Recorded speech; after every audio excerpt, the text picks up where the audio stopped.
Hi guys, Dr. Crystal here with your motivational moment. I have a question for you today. Do you accept the fact that you are fearfully and wonderfully made? Just sit on that for a moment. You are fearfully and wonderfully made. How do you feel about that? When it's just you, how do you really feel about you? How do you really feel about the person that God created you to be? On Sundays, I host the Coffee with Crystal podcast. And over the past few weeks, we've looked into the scriptures to gain a deeper understanding of God's will for us and the steps to take to identify our godly purpose. So today, just going to take a few minutes. I want to share with you the highlights of some of what we talked about. And I encourage you, if you're asking yourself, what now? Or if you're asking, what am I really supposed to be doing right now with my life? I encourage you, head over to the Dr. Crystal website. Just head on over to my website and check out the resources tab. And there's a link to the podcast there. Listen to it. The replays are not that long, but I encourage you to listen to those replays from over the past few weeks. And I promise you guys, you won't regret it. But like I said, here are a few practices to begin to identify and to embrace the person that God designed you to be. So the first thing that I encourage you to do is to survey where you are in your walk with God, right? Pray for guidance, pray for direction, pray that God puts someone in your life that can help to guide you and direct you if you're unsure of the direction that you should be going, but really, really committed to prayer. And then as you're praying, you may want to ask others to pray for you. But in doing that, I encourage you to evaluate your current relationships. And I'll tell you a question that I ask myself all the time. Are the people around you, your core group of friends, the people that you share your deepest thoughts with, the people that you spend the most time with, are they enhancing you and your growth, or are they hindering you and your growth? Because there is a big difference. And you want to make sure that the people in your circle, the people that you are with most of the time, the people that have influence on you in your life, that they are enhancing you and your walk. So pray for guidance, evaluate your current relationships, and then identify and change the things in your lives, right, that don't line up with God's word. Because we can't say that we want to live out our true godly purpose, but our actions don't line up with his word. It just doesn't work like that. So the first step in identifying your godly purpose is to survey where you are with your walk with God. The second step is to recognize your godly transformation, right? Because when we begin to make changes, especially tough changes, when we have to evaluate relationships and make decisions to stop doing things that maybe we enjoy doing, but they're just not in line with God's word, those things are tough. So really begin to see the changes that you're making. And they may not be huge changes, but give yourself credit and, cheer on even your small wins, like your thoughts and actions. As you begin the process of finding your true godly purpose and you're committing things to prayer and, you are spending more time with people who really enhance you. How are your thoughts and actions? Do you see where they're changing? How's your outer appearance? How are you just showing up?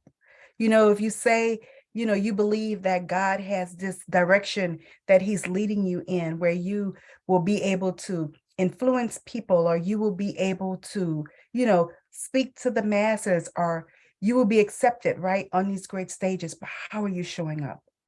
Or even if, you say, oh, okay, God says I am supposed to be an educator. How are you showing up? Or God says I am supposed to be the best office worker that I can be. How are you showing up? How's your outer appearance?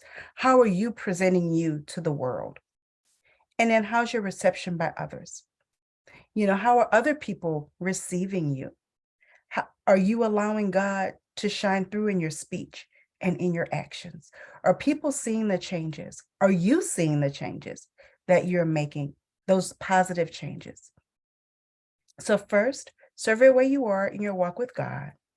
Second, Begin to recognize the godly transformation that you're going through. And third, embrace you. And to do that, I encourage you guys, take some time, set aside a couple of hours to spend time with yourself. Make a list of the things that you do well. Make a list of the things that you don't do well, right? And once you have your list, take a look at it again and ask yourself, what things on that list are you doing really well? What things on that list can you spend time enhancing? And what things on that list do you have to accept that are just not your gifts? And you just have to move on. But the most important thing is you have to accept the gifts that God has blessed you with. Can't compare yourself to others, right? Because your gifts are your gifts, because we're all uniquely created. What the person to the right and to the left of you can do well has nothing to do with you and your walk and your purpose that God has you here for, right? So we have to remove all that negative talk, all the negative self-talk, all the negative thoughts that we allow to creep in. I encourage you, find and memorize scriptures, or if you're big on affirmations, memorize affirmations, post them where you can see them, put them on your phone as screensavers, but have close to you anything that you can recall or read that will demolish the self-doubt that may be floating around. And you know that doubt that creeps into the corners of our minds when it's late at night, when we're not feeling well, we're in our moments by ourselves, those things that creep in and say, who are you to try to do this? Who are you to think that this is really what God had you placed here to do? Find things that will combat those things. And if you need to, guys, seek out professional help. Seek out the services of a counselor or a coach, because one thing that you don't want is for those negative thoughts to begin to really control your life. And you know, Marianne Williamson, and I share this, so those of you who followed me for years, you know that at least 2 or 3 times a year, I will share this writing from her. But Marianne Williamson writes in her book, Return to Love, Reflections on the Principles of A Course in Miracles. It reads, our deepest fear is not that we are inadequate. Our deepest fear is that we are powerful beyond measure. It is our light, not our darkness, that most frightens us. We ask ourselves, who am I to be brilliant, gorgeous, talented, fabulous? Actually, who are you not to be? You're a child of God. Your playing small does not serve the world. There is nothing enlightening about shrinking so that other people won't feel insecure around you. We are all meant to shine as children do. We were born to make manifest the glory of God that is within us. It's not just in some of us, it is in everyone. And as you let your own light shine, we unconsciously give other people permission to do the same. As we are liberated from our own fear, our presence automatically liberates others. And while this whole piece of writing is amazing to me, the line where she says, we were born to make manifest the glory of God that is within us. That is so true. And that is what I encourage you guys to hold on to today, that you were born to make manifest the glory of God that is within us, because we all, each and every one of us, has that within us. So I ask you again, who are you? And how do you feel about the person that God designed you to be? And my response to you comes from 1 Peter chapter 2, verse 9, where it reads, you are a chosen people, a royal priesthood, a holy nation, God's special possession, that you may declare the praises of him who called you out of darkness into his wonderful light. Who are you? You are brilliant. You are amazing. You're a child of God. Have a great week, guys.